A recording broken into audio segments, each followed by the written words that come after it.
Welcome, welcome, welcome, and a good day wherever you are. This is Leroy Jay's blog. I'm the aforementioned Leroy Jay, and I've got something to say about Hollywood comedies.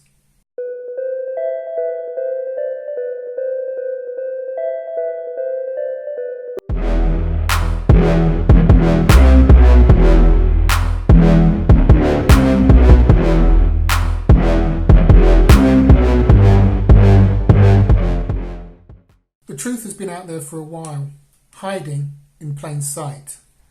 Maybe you already knew, already suspected what I'm about to tell you, but maybe you didn't. If not, it's time you knew. I want the truth! You can't handle the truth! The Hollywood comedy is dead.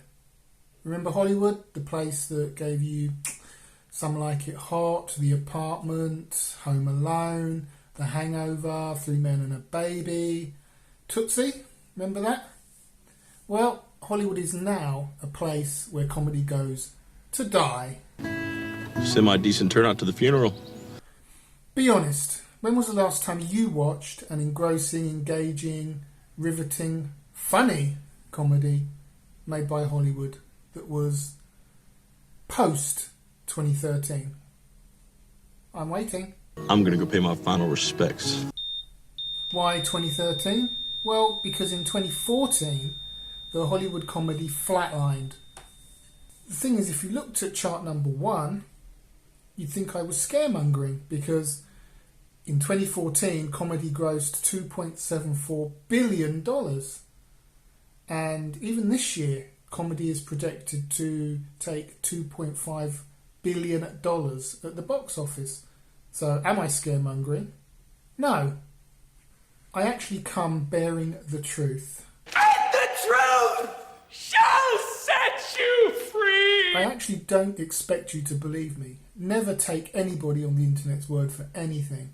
However, I will demonstrate over the course of this post why the Hollywood comedy is dead and what they can do to revive it. In order to do this, I've used stats from thenumbers.com, which is a website that gives you all sorts of wonderful stats based on movies. The stats I use are for gross revenue of comedies, and whilst sometimes it can be difficult putting comedy in a genre, what I've done is I've gone by the genres used by thenumbers.com, and if there's any ambiguity, I've gone to Internet Movie Database and looked at the genres, and if comedy is one of the genres, I've used that.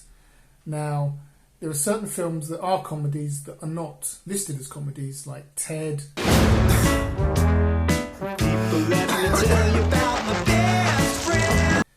And Beavis and Butthead Do America. I've listed those as comedies for the purposes of this blog post, but at thenumbers.com they are adventures, apparently, which is a little bit strange, but anyway, they are. All revenues pre-2019 have been adjusted for inflation using the website in 2013 dollars.com. So if I'm right and the Hollywood comedy is dead, how did this happen? Simple. 2014 happened. To understand why 2014 ruined Hollywood comedies, you need to know more than just that they were crap. You need to have a little bit of context. So let's go back to the future. But not back to 1987, but back to 1993. And let's have a look at historically how Hollywood comedies have fared at the box office, using a series of my world famous charts. Back in 1993, if you weren't there, Meatloaf was doing Anything for Love, Will Smith was Shaking the Room, and Snow had a huge hit with the song Informer. And I didn't know he was white. So, yeah, shows how stupid I was back then. In 1993, the music in general was bad, but one thing that was good in 1993 was comedy. Comedy absolutely ruled the box office. It had size 16 boots and kicked the arse of every other genre. And to demonstrate that, let's look at chart number 2. Now, chart number 2 shows the actual number of comedies in the top 100 grossing movies in the years from 1993. It goes up to 2019 as of July 2019. What does that mean? It means that in 1993 there were 29 comedy movies in the top 100 grossing films of that year. And that was no fluke. In 1994 there were 37. So we're looking at over a third of all films in the top 100 grossing movies were comedies. That's simply freaking amazing, right? Absolutely. You see, back in the 1990s, we laughed our tits off, and we haven't really laughed as much since. Not in the 2000s or the 2010s, where comedy has been, quite frankly, crap. I don't know where you're headed, but can you call in sick?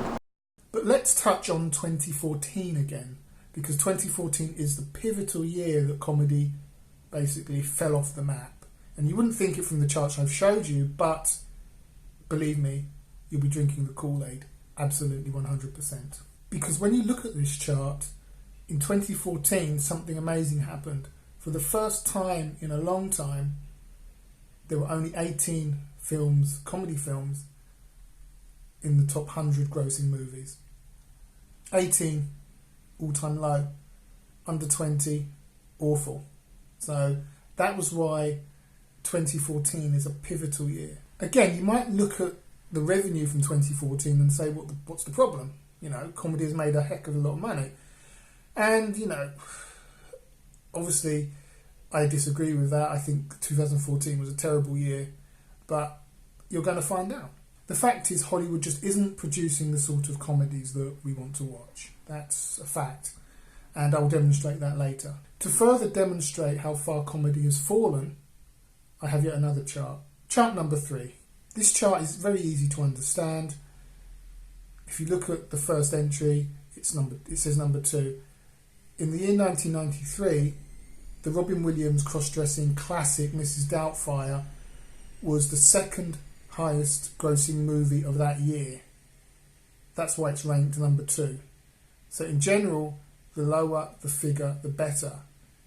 For instance, the following year, the highest ranked comedy was The Flintstones, which is ranked number 4, because it was the 4th highest grossing movie of that year. Okay, so it's pretty easy to understand. So if we look at 2014, and you look at the highest grossing comedy movie of 2014, it was 22 Jump Street, and that was ranked 25th. It was the 25th highest grossing movie of the year. So you look at 1993, there was a comedy that was the second highest grossing. 1994, there was a comedy that was the 4th highest grossing. And then you go to 2014, and lo and behold, 25th highest grossing movie. Pathetic. Stop! Oh, no!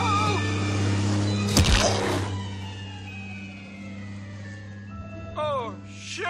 But, you'll say, comedies are grossing just as much as they used to. Kind of, but not really. And to demonstrate that, have a look at chart number 4. Okay, so maybe you think I'm being a bit deceitful here, but chart number 4 lays everything out bare. Whereas in chart number 1, we had the gross revenue of all comedies worldwide. In chart number 4, we have just those English-speaking comedies, the ones I call Hollywood comedies. And if you have a look at the revenue for English-speaking comedies, 2014, it fell off a massive cliff. Didn't die, but it fell off a cliff. You see, in 2014, we saw the emergence of more foreign comedies. Now, they're quite difficult to pronounce for me, being an English-speaking guy, so I'll just let them roll across the screen. Although I do speak a bit of French, just let them roll across the screen. So this year I projected that Hollywood comedy will produce $1.09 billion. And the rest of the revenue will be from foreign comedies. So you can see English-speaking comedy just isn't as popular as it used to be. So why isn't Hollywood funny anymore? Well, I think to understand why Hollywood isn't funny, you need to understand comedy. And to understand comedy, you need to look at the genres. So let's look at each individual genre and just give an overview as to what those genres are. Sub-genres of comedy, of course. Number 1, romantic comedies. Romantic comedies make us believe in love. They are a little bit Pollyanna-ish, perhaps cathartic. They make us believe that anything is possible. They should be realistic, they should be funny, they should make us believe in love. They should also have a happy ending, of course. Not the Thai massage parlour variety, but a happy ending. You know what? You did your job, though, Andy. You wanted to lose a guy in 10 days. Congratulations. You did it. You just lost him. The second subgenre are black comedies, and black comedies are, if for want of a better word, more realistic type comedies that have unique, quirky, sometimes stupid characters that make us happy to be our unique, quirky and stupid selves. They usually put these characters in dire or very strange situations. Things like Burn After Reading has a huge list of not just great actors and actresses, but also great characters. So that's black comedy number 2. I have a drinking problem?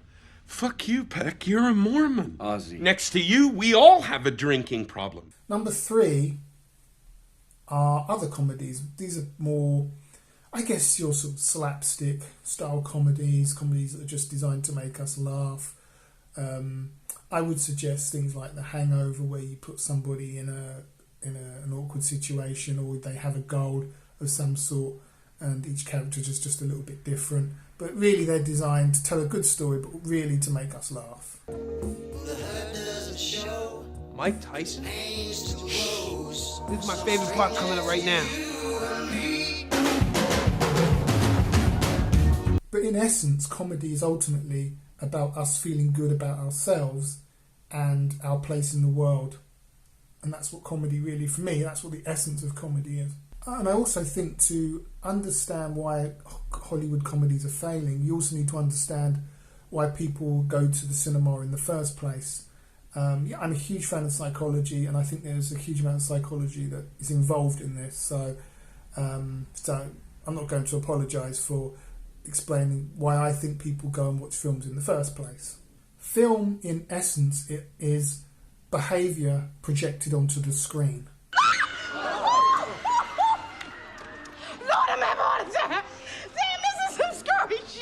And psychology holds the key to why we go to watch movies in the first place, and it also holds the key as to why people are not going to watch Hollywood comedies anymore. You see, before you go and watch a film, you might view a trailer, you might get recommendations from friends, or you might just see a synopsis and think, oh damn, I'm going to watch that. There are all sorts of reasons why we go and watch films, but in your head, mentally, you will either give a film a thumb up, like, oh yeah, I think I'm going to go and watch that, or a thumb down, nah, that's a pile of crap. There are scientists already working on how our brains function when we're watching a film, so I'm not going to get into that because that's not relevant to this. However, what is relevant is the one secret that is involved when it comes to choosing which film to watch and going to watch a film, spending your hard-earned dough. The secret is association. Now, the foundation of association is very, very simple.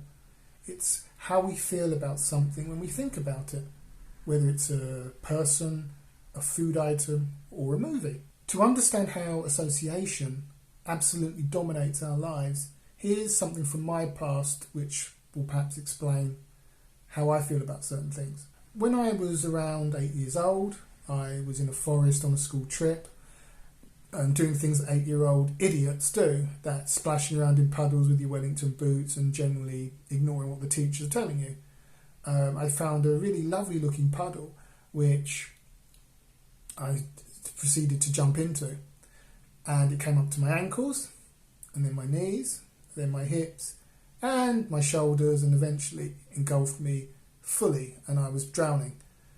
I actually did manage to flail my arms around, and the teacher managed to pull me out soaking wet. But ever since then, I've had a huge fear of open water. You won't get me going on a cruise. You won't get me anywhere near a swimming pool. I'm not afraid of puddles. That's stupid. But everything else, any large stretches of water, I associate with that incident that happened when I was 8 years old. You see, association works as a trigger to either take an action or not take an action. And another example is from my childhood again. I was a stupid 8-year-old kid, and I ate too much of a dessert. They were offering seconds, thirds, fourths, so I would eat as much as I wanted, and then I was sick. And this dessert had in it raisins and sultanas. And ever since then, I hate raisins and sultanas, simply because I associate raisins and sultanas with that feeling of being sick that I had when I was 8 years old. So that's how association can work. I lay off all those sort of things now. Sultanas, raisins and open stretches of water aside, my own pleasurable and non-pleasurable association chart might look a little something like this. And what does that have to do with movies? Well, you see, marketers know that we're lazy, that we like to see patterns in everything, so they market their films accordingly. So if you take any sort of film, but say a film by Christopher Nolan, they are not going to tell you that this is from Christopher Nolan, the director of Memento or Insomnia. They're going to tell you that this is from Christopher Nolan, the director of the Dark Knight trilogy, of Interstellar. They're going to tell you that this film was made by someone whose other films were popular, so you can associate Dunkirk with Christopher Nolan with films that you like. The point is, the link to a popular film is important because it signifies to me and you that we can associate this film with other films that we've liked. So what does that mean for comedy? Well, it means that we're not associating comedy at the moment with the things that we like, with pleasurable things. And there are plenty of reasons for that. But what it all comes down to is we're not spending our money. And money is the reason why the film industry can keep going. Now, I think it's really important to just have a quick aside and tell you how a film makes a profit. Movies make money when production costs and marketing costs are covered by ticket sales. From what I understand, a film's marketing budget is half of its production budget. Now, what that means? It means that if a film costs $40 million to make, the marketing budget will be something like $20 million. And in order to make money, from what I've read online, a film needs to make about 2.5 times this total budget. So if the film cost 60 million in total to make and to market, then you're looking at $150 million that it needs to make in ticket sales, because those ticket sales don't all go to the actual maker of the film, they go to the cinema as well sometimes as well. I do think what's important is to understand that most films do not make a profit. It's a bit like any industry. The main players, the main films, the big blockbuster films usually prop up an entire industry. But we're talking about the whole comedy industry failing. We're not just talking about one or two films. We're talking about a huge drop-off in the money that these films are making. So there's got to be more to it than just a few blockbuster films aren't making money. So what I did, I looked at the films from 2014 onwards to present that weren't making any money, that basically failed. And I came up with a list of those films and had a look at why I think those films failed.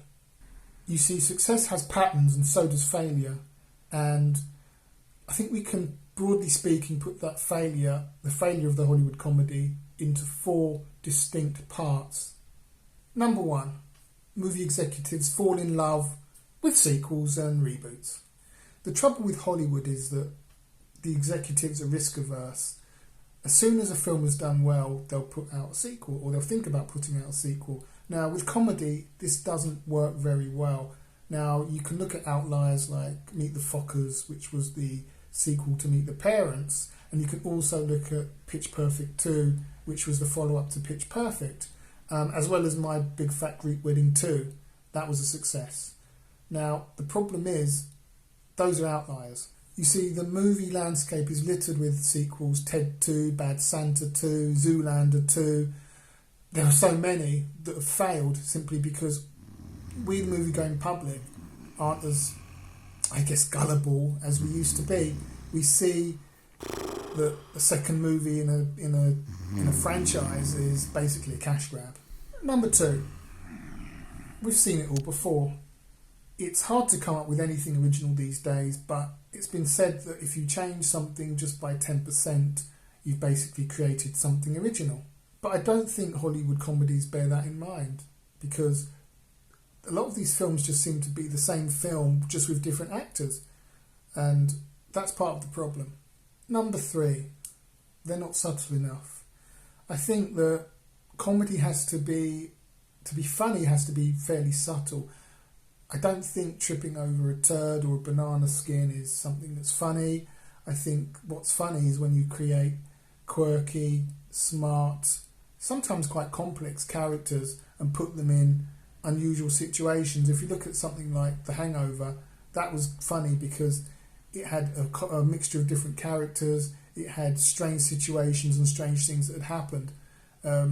Some more realistic than others, of course, but still, comedy is about characters, and I think oftentimes Hollywood will actually create a pretty good premise, but forget the fact that we have to relate to these characters as well. Whoever finds the victim wins the grand prize, the keys to the Stingray.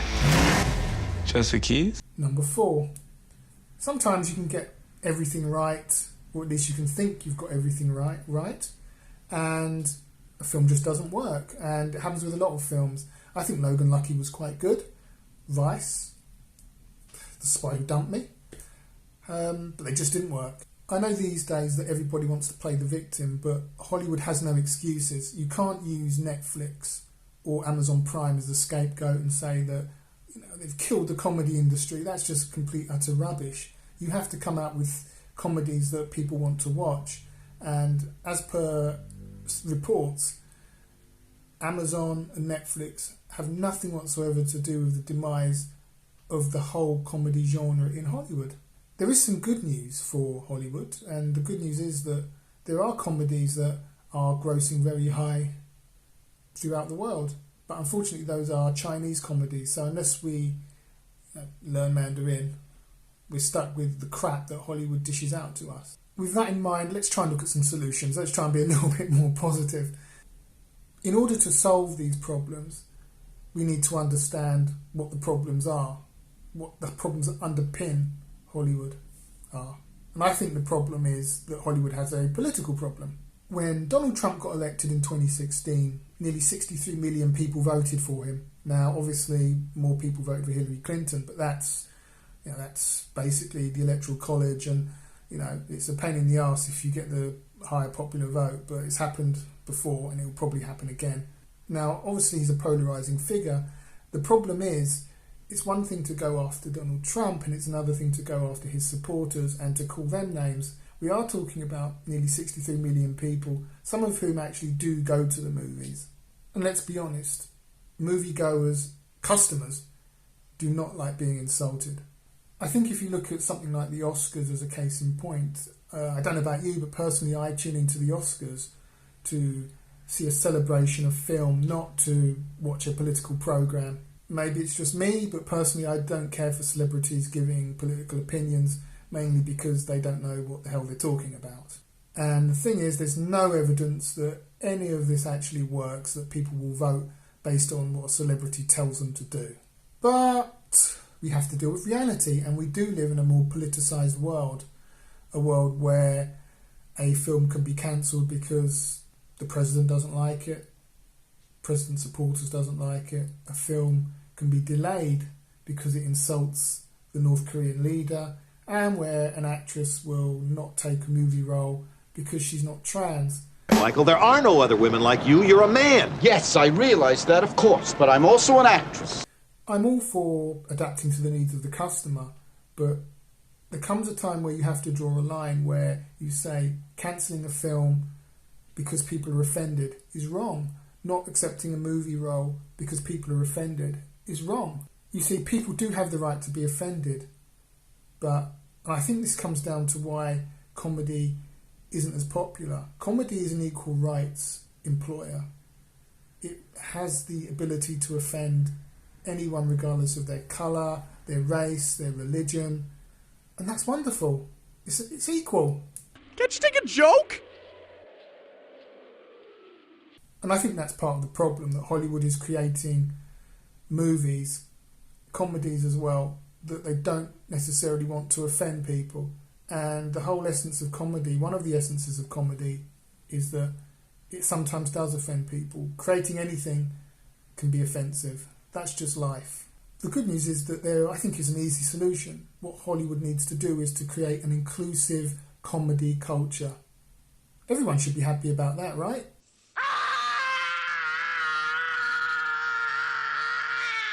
I think comedy needs to go back to the future, see what made comedy funny when it was very, very popular, and give us comedy that doesn't necessarily set out to offend, but isn't afraid to offend, because that's the essence of creativity. Ingredient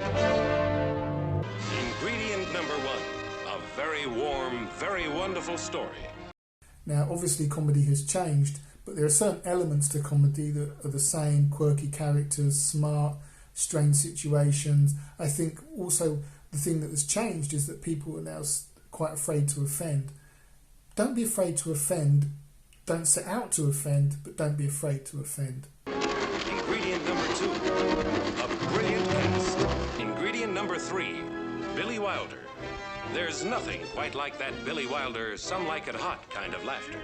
And give us comedy that has characters that are noted for their actions, not for their sexuality, for their religion, or for their race. Forget about all that stuff. Just give us characters that either do heroic things, stupid things, or whatever, but you don't need to highlight their actual sexuality as if it's some sort of achievement. What's the matter now? How do they walk in these things, huh? How do they keep their balance? Must be the way the weight is distributed. Now, come on. And lastly, don't insult large sections of people simply because it's boring and it's lazy. Saying all Trump supporters are retards, or saying that all Hillary Clinton supporters are libtards or whatever, that's boring. But the single most important thing comedy can do is not give in to the outrage mob. Because the moment you give in to the outrage mob, you're going to keep giving in and keep giving in and keep giving in. Now the anthill mob is in the lead. If you stand up, take the flak, accept it, say you have the right to be offended, I have the right to offend, what happens is they'll go and take their ball and go to someone else, maybe like Scarlett Johansson, who will give in to them. Because if you give in to the outrage mob, you're not creating comedy, you're digging your own grave. Now, where did I leave that Kool-Aid?